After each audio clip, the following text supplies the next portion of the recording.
ಆ ಪ್ರಾಣಿಗಳಿಗಿಂತಲೂ ನಾವು ಜ್ಞಾನದ ಏನು ನನಗೆ ಜನ್ಮ ಕೊಟ್ಟಿದ್ದಾರೆ, ನನಗೆ ಅನ್ನ ಕೊಟ್ಟಿದ್ದಾರೆ, ನನಗೆ ಮನೆ ಕಟ್ಟಿ ಕೊಟ್ಟಿದ್ದಾರೆ, ನನಗೆ ಹೊಲ ಮಾಡಿ ಕೊಟ್ಟಿದ್ದಾರೆ, ಎಲ್ಲನೂ ಜ್ಞಾನ ಇದ್ದರೂ ನಾವು ಕೊನೆಗೆ ತಾಯಿ ತಂದಿಗೆ ಒಂದು ತುತ್ತು ಅನ್ನ ಹಾಕಲಾರ್ದು ಅವ್ರನ್ನ ನಾವು ಕಳಿಸಿದ್ರು ಅಂದ್ರೆ ಇನ್ನೇನು ಯಾವ ಮನುಷ್ಯ ಅನ್ನೋದು ಹೇಗೆ? ಅದಕ್ಕೆ ಯಾರು ಒಳ್ಳೆ ಆಚಾರ ವಿಚಾರಗಳಿಂದ ಬದುಕ್ತಾರ ಅವ್ರಿಗೆ ಮನುಷ್ಯರಂದರು.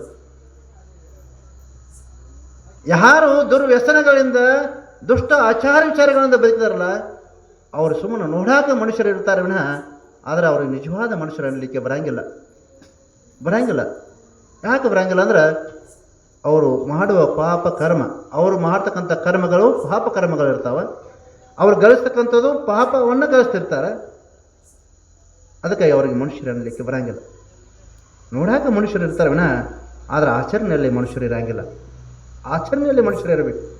ಆಚರಣೆಯಲ್ಲಿ ನಾವು ಮನುಷ್ಯರಂತೆ ಕಾಣೋದಷ್ಟಲ್ಲ, ನಮ್ಮ ಆಚರಣೆಗಳನ್ನು ಮನುಷ್ಯರಂತೆ ಇದ್ದರೆ ಮಾತ್ರ ಮನುಷ್ಯರು ಅನ್ಬೇಕು. ಹೌದಲ್ಲ? ಇಲ್ಲಾಂದ್ರೆ ಏನು ನೋಡ್ರಿ, ನಮ್ಮ ಭಾರತೀಯ ಸಂಸ್ಕೃತಿ ಅಷ್ಟು ಶ್ರೇಷ್ಠವಾದಂಥ ಸಂಸ್ಕೃತಿ. ಇದು ಭಾಗ್ಯ ಏನೈತಲ್ರಿ ನಮ್ಮ ಈ ಭಾಗ್ಯ ಅಂದರೆ ನಾವು ಬದುಕುವ ಸಂಪತ್ತವನ್ನು, ಬಾಹ್ಯದ ಸಂಪತ್ತವನ್ನು, ಮನೆ ಹೊಲ ಬೆಳ್ಳಿ ಬಂಗಾರ ಈ ಎಲ್ಲ ಸಂಪತ್ತವನ್ನು ಗಳಿಸ್ತಕ್ಕಂಥ ಭಾಗ್ಯದ ನಮ್ಮೆಲ್ಲರಿಗೂ. ಇದರ ಜೊತೆಗೆ ನಮ್ಮ ಆತ್ಮೋದ್ಧಾರದ ಸಂಪತ್ತವನ್ನು ಗಳಿಸೋಕ್ಕೂ ಭಾಗ್ಯದ. ಇದು ನಮ್ಮ ಭಾರತೀಯ ಸಂಸ್ಕೃತಿಯಲ್ಲಿ ಸಿಗ್ತದೆ. ನಮ್ಮ ಭಾರತ ಮಾತೆಯ ಮಡಿಲಲ್ಲಿ ಮಾತ್ರ ಸಿಗ್ತದೆ. ಅನ್ಯ ದೇಶಗಳು ಭಾಳ ತುಂಬಿದವು. ಜಗತ್ತು ಭಾಳ ವಿಶಾಲ ಅದ ರೀ. ನಾವು ಎಲ್ಲೋ ಒಂದು ಮೂಲ್ಯಾಗ ಕುಂತೇವು, ಎಲ್ಲೋ ಒಂದು ಮೂಲ್ಯಾಗ ಹುಟ್ಟಿದೆವು, ಇಲ್ಲೇ ಸುಮ್ಮನೆ ಹಿಂಗಷ್ಟು ಒಂದು ಸ್ವಲ್ಪ ನೋಡ್ತೇವೆ ಮತ್ತೆ ಹೋಗ್ತೇವೆ. ಅದು ಜಗತ್ತು ಬಹಳ ವಿಶಾಲದ. ಜಗತ್ತಿನಲ್ಲಿ ನಮ್ಮಂಥ ದೇಶಗಳ, ನಮ್ಮ ಭಾರತ ದೇಶದಂಥ ದೇಶಗಳ ತುಂಬಿದವರ ವಿಶ್ವದಲ್ಲಿ 106 ದೇಶಗಳು ತುಂಬಿದವು. ಆದರೆ 106 ದೇಶಗಳಲ್ಲಿ ಆತ್ಮೋದ್ಧಾರ ಮಾಡ್ಕೋತಕ್ಕಂಥ ಭಾಗ್ಯ ಅಲ್ಲಿ ಇಲ್ಲ. ಯಾಕಿಲ್ಲ ಅಂದ್ರೆ ಅವ್ರಿಗೆ ದೇವರಂದ್ರೇ ಗೊತ್ತಿಲ್ಲ, ಆತ್ಮಚಿಂತನೆ ಇಲ್ಲ, ನಾನ್ಯಾರೋ ಮತ್ತು ನನ್ನ ತಂದೆ ಯಾರು ತಿಳ್ಕೊತಕ್ಕಂಥ ಅಲ್ಲಿ ವ್ಯವಸ್ಥೆ ಇಲ್ಲ.